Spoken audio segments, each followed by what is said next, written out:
تو سمجھانے کے لیے یہ بات کی کہ جو شخص بھی وطن سے باہر جاتا ہے وہ حلال روزی کی تلاش میں جاتا ہے۔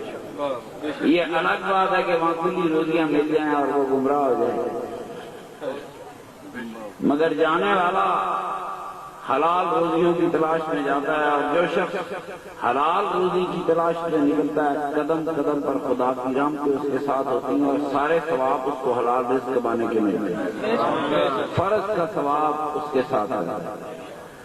اکثر اپنے پاکستانی بھائیوں سے کہتا ہوں کہ تمہارا جہاز جب یہاں سے اڑتا ہے، تم کسی دیار غیر میں جاتے ہو، وہاں 4 سال رہتے ہیں، 5 سال رہتے ہیں، 6 سال، جب تک وطن لوٹ کر نہیں آتے دن اور رات تمہیں حلال کمانے کا، حلال کمائی کا فرض کا ثواب بہرحال ملتا رہتا ہے، چاہے سوئے رہے، چاہے آرام کرے، کام کرے۔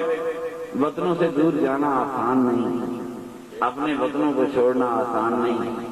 یقین کیجیے میں نے تجربہ کیا ہے، کسی اور نے کیا ہو کہ نہ کیا ہو، وطنوں سے باہر جانے والے ہوائی اڈوں کے پیچھے مڑ کے نہیں دیکھتے کہ پیچھے کون کھڑا ہے۔ بچے کھڑے ہوتے ہیں، اولادیں کھڑی ہوتی ہیں، ماں باپ کھڑے ہوتے ہیں، بڑا مشکل ہے پیچھے مڑ کر دیکھتے۔ میں نے دیکھا اپنی لانچ میں جاتے ہیں، گردنیں نیچی کرتے ہیں اور چلے جاتے ہیں۔ کوئی اتنی محبتیں چھوڑ کے جانا کوئی آسان کام نہیں، اپنے وطن کو چھوڑ کے جانا آسان کام نہیں، مگر جن لوگوں نے زندگی میں یہ سوچ لیا کہ ہم زندگیوں کی بہتری کے لیے، حلال کمائیوں کے لیے اپنے وطن سے بہتر جاتے ہیں، تو یقین کیجیے حلال کمانا بہت بڑی بات ہے۔ رزق حلال بہت بڑی عبادت ہے۔ ہماری جتنی باتیں ان کے ساتھ پاکیزگی کو مشروط کیا گیا۔ وضو کرے گا تو نماز ہوگی، فلاں مقام پر تجھے غسل کرنا ہوگا، فلاں مقام پر تجھے وضو کرنا ہوگا، پاک کپڑے پہننے ہوں گے، پاک جگہ کا انتخاب کرنا ہوگا۔ اللہ گواہ اگر ہم 50 مرتبہ بھی وضو کر لیں، رزق حلال کا نہ ہو، ہم پاک ہو نہیں سکتے۔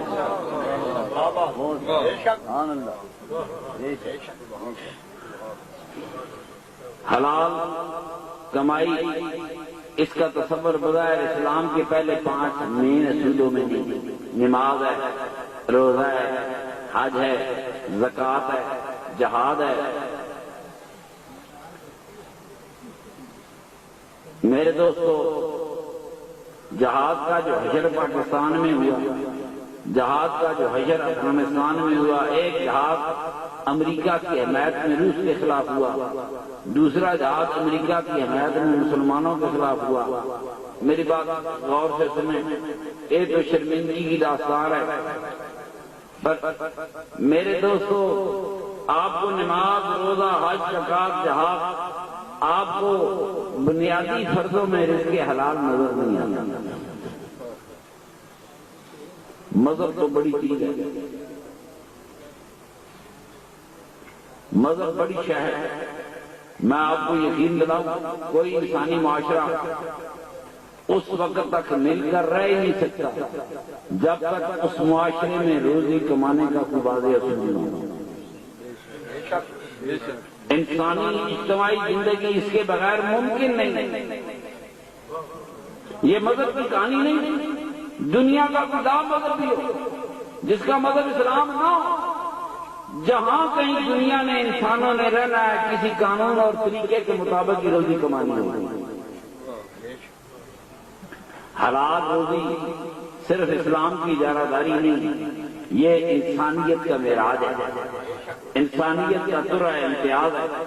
جہاں کہیں انسانوں نے مل کر رہنا ہے، انہیں 2 کام کرنے ہوں گے، ایک سچ بولنا ہوگا، ایک حلال کھانا ہوگا، لیگل روزی کمانی ہوگی۔ شادی کا کوئی نہ کوئی قانونی راستہ، رزق کا راستہ نہ ہو تو انسانی اجتماع ممکن نہیں، انسانوں کا مل کر رہنا ممکن نہیں۔ تو اس میں کسی مذہب کی اجارہ داری نہیں، یہ انسانی ضابطہ اخلاق ہے۔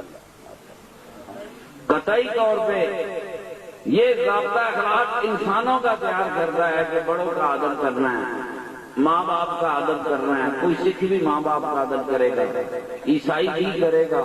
میری بات سنیں, یہ جاپانی خدا کو نہیں مانتے لیکن ماں باپ کا ادب وہ بھی کرتے ہیں. خدا کا دنیا کے جتنے کافر ہیں ان کی ایک شریعت سچ بولتی ہے, اور مسلمان صرف ایک جنگ بدر کے حوالے سے میں ہر سال اخبار پڑھتا ہوں کہ آیا کوئی مسلمان سچی بات لکھتا ہے, مگر آج تک کسی نے نہیں لکھی. کیوں جی میں غلط کہہ رہا ہوں؟ ایک حوالہ دے دیتے, ایسے میں ہزاروں حوالے دیتے. صرف جنگ بدر کے حوالے سے اخباروں میں مضامین آتے, مولویاں رمضان کے 3 جمعے لانے, مگر سچ کوئی نہیں کہتا. سچ اگر مسجدوں میں سچ نہیں ہوگا, ممبروں پہ سچ نہیں ہوگا, اور کافر کے ڈیرے پہ سچ ہوگا تو ہم دنیا کو کیا منہ دکھائیں گے؟ میرے مرید آئے, مجھے کہنے لگے حضرت جی ہم ماسکو میں تھے, وہ لوگ کتوں کے کباب کھاتے ہیں, مسلمان کی بڑی عجیب بات ہے کتے کا کباب. تو نے کہا کتوں کا کباب کھاتے تھے جی, کیا مدد ہے؟ مگر حضرت جی وہ جھوٹ نہیں بولتے. سچ بولنا کسی مذہب کی میراث نہیں, انسانیت کی میراث. حلال کھانا انسانیت کی میراث ہے. ماں باپ کا ادب کرنا انسانیت کی میراث ہے. اپنے ہمسائے کے ساتھ اتنے سلوک کرنا یہ انسانیت کی میراث ہے. اس پہ کسی مذہب کی اجارہ نہیں. مگر میں یہ سمجھتا ہوں کہ اسلام جو کہ دنیا میں برحق دین ہونے کا دعوے دار ہے, اس مذہب میں تو یہ خوبیاں زیادہ ہونی چاہیے. صرف نماز کا نام اسلام رکھ کے مسلمان کو برباد کر دیا. ملا مسجد اور نماز کا نام دین اور باقی ساری چیز کا نام دنیا قرار دے دیا. میں جب کبھی کہتا ہوں کہ ہماری بربادی میں ملاؤں کا ہاتھ ہے تو دنیا پریشان ہوتی ہے, مگر میں جو کہتا ہوں سچائی سے. جو تعلیم ہمیں دی جانی چاہیے تھی وہ ملی نہیں.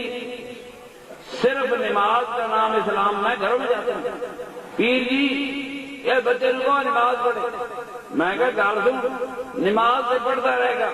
اگر نماز پڑھ کے بھی ماں باپ کا گستاخ رہا, خدا کی قسم قیامت تک اس کی کوئی نماز قبول نہیں ہو سکتی. قیامت تک کوئی نماز قبول نہیں ہو سکتی, حج قبول نہیں ہو سکتا, روزہ قبول نہیں کرتا, کچھ نہیں. پہلے انسانیت کا درجہ ہے, اس کے بعد پھر میرے اللہ کا مقام ہے. بندگی تب کر, پہلے انسان بن. جو انسان ہی نہیں بن سکا اسے بندگی کرنے کا کیا پتا ہوگا.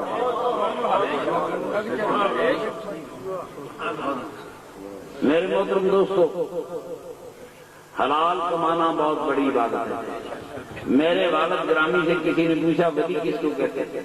انہوں نے فرمایا پرانے زمانے کا, آج کا.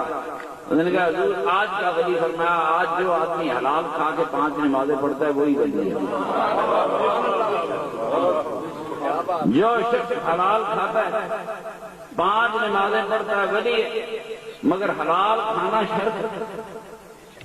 تو میرے محترم دوستوں, میرے وطنوں سے دور پردیسی جاتے ہیں, وہ بڑی قربانیاں دیتے ہیں. پہلے 5 سال 7 سال کاغذ نہیں بنتے, یورپ میں دھکے کھاتے ہیں, بال بچوں کو چھوڑ کر جاتے ہیں. یہ بڑی تنگی کی زندگی, وہ کیسے کاغذ حاصل کرتے؟ آپ کو امیگریشنیں کھلی ہیں, پہلے نہیں بولتی تھی. اگر اللہ کی قسم 7 سال 8 10 سال لوگوں کے لگ گئے, لوگوں کے کاغذ بنتے ہوئے, اور پھر لوگ وطنوں کو لوٹ گیا. 10 سال کا پردیش توڑا تھا. میں ایک دفعہ عمرہ کر کے آ رہا تھا, وہ پرانی ایئر بسیں ہوتی تھی, اب تو اچھی بنا لی تھی. تو پرانی ایئر بسیں زیادہ بلندی پہ نہیں اٹھتی تھی, تو 30-32 ہزار پہ موسم بڑا خراب ہوتا ہے, تو وہ سارے گڑل کرتی آئی, جمپیں لگاتی آئی. حاجیوں نے اتنی توبہ مکے مدینے نہیں کی ہوگی جتنی راستے میں واپسی پہ کرتی. ہوں گئے بڑا خوف کا عالم تھا. تو اچانک پاکستان کی سرحدوں کے قریب ایک نیچے سے بتی جلتی دکھائی دی، تو میرے پیچھے سائڈ سیٹ پہ بیٹھا ہوا ایک آدمی اچانک کھڑا ہو گیا، مجھے کہنا بھائی جی دیکھو پاکستان آ گیا۔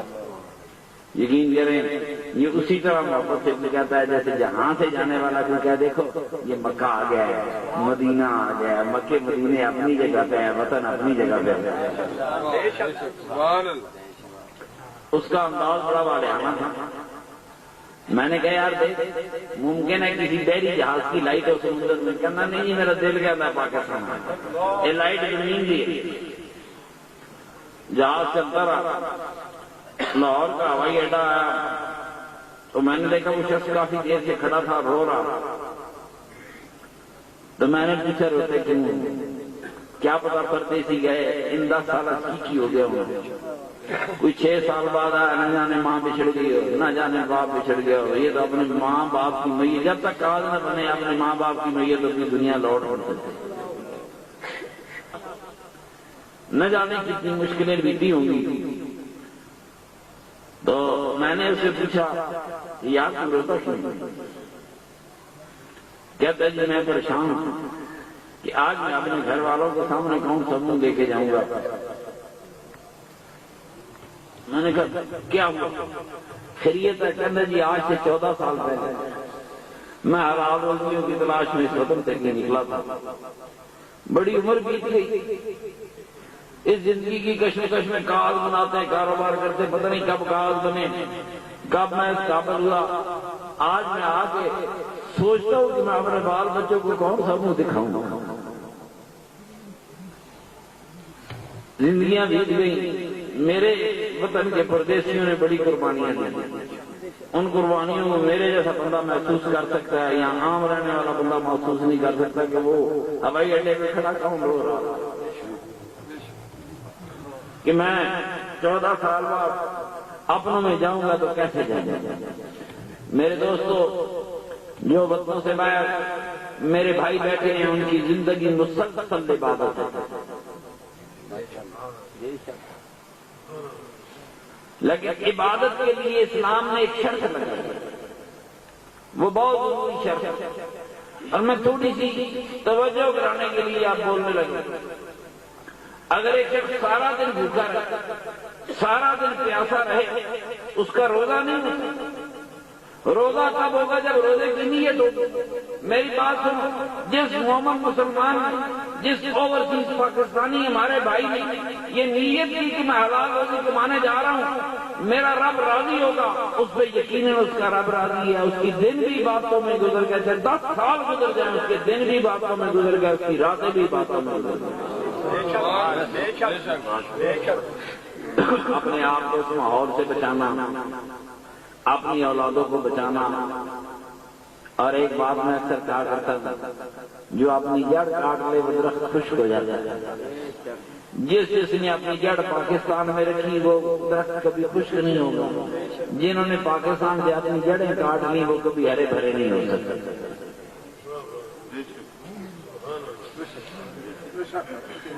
وہ جو یورپ ہی کو اپنی حقیقی زندگی سمجھ بیٹھے، وطنوں کو لوٹ کے نہ آئے۔ حج صاحب قبلہ کی وفات کے بعد 4-5-6 سال کے بعد کا واقعہ ہے۔ ایک رات کو مجھے ایک بندے کا امریکہ سے فون آیا، بڑا گرم خون تھا، ناراض تھا، تو مجھے کہنے لگا جی میرے بچے بغاوت کر گئے، بچیاں بغاوت کر گئی۔ میں تو جانتا نہیں تھا۔ میں نے کہا بھائی پیر صاحب وفات پائے گی 6 سال ہو گئے، میرے تعلق کا یہ عالم ہے، تیرا پاکستان میں تو اگلا پچھلایا کہتا ہے ہاں جی میرے والدین ہیں۔ میں نے کہا تجھے کتنا عرصہ ہو گیا پاکستان نہیں آیا؟ کہتا جی 14 سال۔ میں کہا عقل کر تم نے جیتے جی اپنی ماں سے بے وفائی کی، تیری اولاد سے وفا کر کے جیتے جی ماں باپ کو چھوڑ گئے، اولادیں آپ کو کیسے آپ کے ساتھ رہیں؟ جس نے اپنے وطن سے رشتہ توڑا اس نے اپنی جڑ کاٹ لی، جس نے اپنی جڑ کاٹ لی وہ درخت کبھی ہرے نہیں رہ سکتے۔ جائیں وطنوں سے باہر جائیں، اپنے بچوں کو پاکستان بھیجیں، ان کی تعلیم پاکستان میں کریں۔ یقین کیجیے بہت تھوڑا ٹائم ہے، میرے پاس وقت نہیں ہے۔ ہر پاکستانی پریشان ہے کہ ہمیں امریکہ مار گیا، ہر پریشان ہے کہ ہم امریکہ کے ہاتھوں ذلیل ہو گئے۔ میری بات غور سے سنیے، اللہ گواہ ایک وقت آنے والا ہے جب پوری دنیا میں اسلام کا بول بالا ہوگا، نہ اسے امریکہ روک سکتا ہے، نہ اسے روس روک سکتا ہے، نہ چین، نہ انڈیا، کسی کے مائی کا باپ ہی نہیں روک سکتا۔ وہ وقت بہت دور نہیں ہے، وہ شاید میرے اور آپ کے بچے وہ وقت دیکھیں گے۔ میں صدیوں کی بات نہیں، سالوں کی بات کرتا ہوں۔ سبحان اللہ، سبحان اللہ۔ اور اسلام کی برتری مغرب پہ کیا ہے؟ ہمارا خاندانی سسٹم۔ میرا ایک مریض تھا، گرم مجھے لندن سے فون کیا، یا سرکار میرا نیکسٹ ڈور نیبرر جو ہے وہ کرسچین ہے، گورا ہے، میں اسے اسلام کی دعوت دیتے رہتا ہوں۔ میں نے کہا تم نے اسلام کی دعوت مولوی سے لفظ سن لیا، سارا سال یہ تبلیغ جماعت والے جا کے باہر جمعہ مارتے رہتے، سارے یورپ میں چھنٹ نہیں نام اے جمعہ دے گواں دے مارے، یہ دنیا کو کیا تبلیغ کر سکتا ہے؟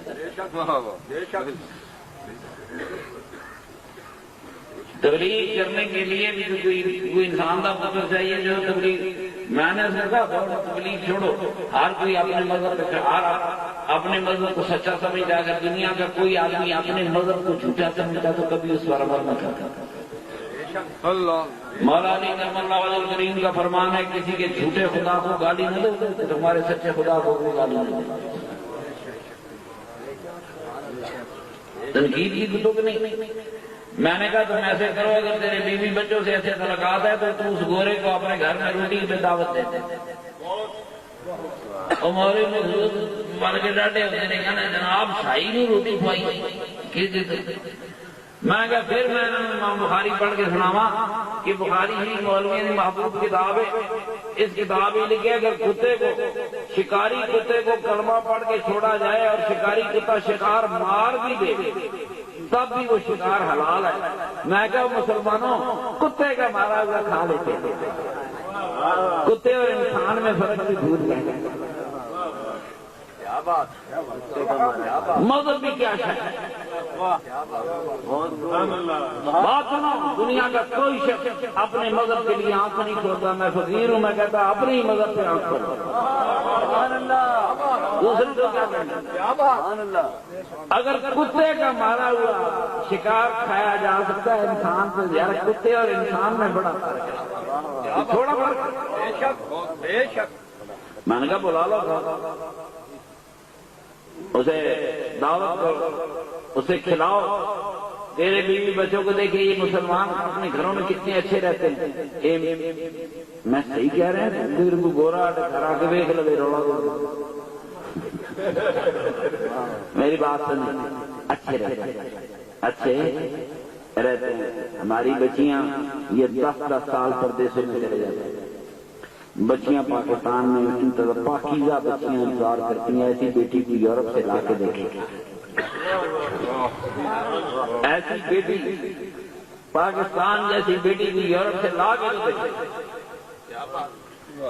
10 سال بیٹھے رہی ہیں، شوہر نے انتظار ہے، دبئی چلے گئے، کویت چلے گئے، یورپ تو چلو لمبا چکر ہے، وہ بچے نہیں لے جاتے، بیٹیاں رہتی، پیچھے ماں باپ اچھا سلوک نہیں کرتے لڑکے کے، وہ ڈرتے ہیں کہ کہیں میرا بیٹا اپنی بیٹی کو ڈراپ نہ، اپنی بیوی کو ڈراپ نہ بھیج دے۔ یہ ایک عورت بھی ہے، جتنے اوورسیز پاکستانیاں بچیاں بیویاں رول جاتے ہیں، کوئی ایک قربان نہیں ہے، وطن چھوڑنے والے سے کوئی ایک قربان نہیں ہے، بچے بیویاں رول جاتے ہیں۔ گھر والے یہ سمجھتے ہیں اگر بیوی خاون کے تعلقات اچھے رہے تو ممکن ہے خاون بیوی کو پیسے دے۔ کیوں نہیں میں ٹھیک کہہ رہا غلط کہہ رہا؟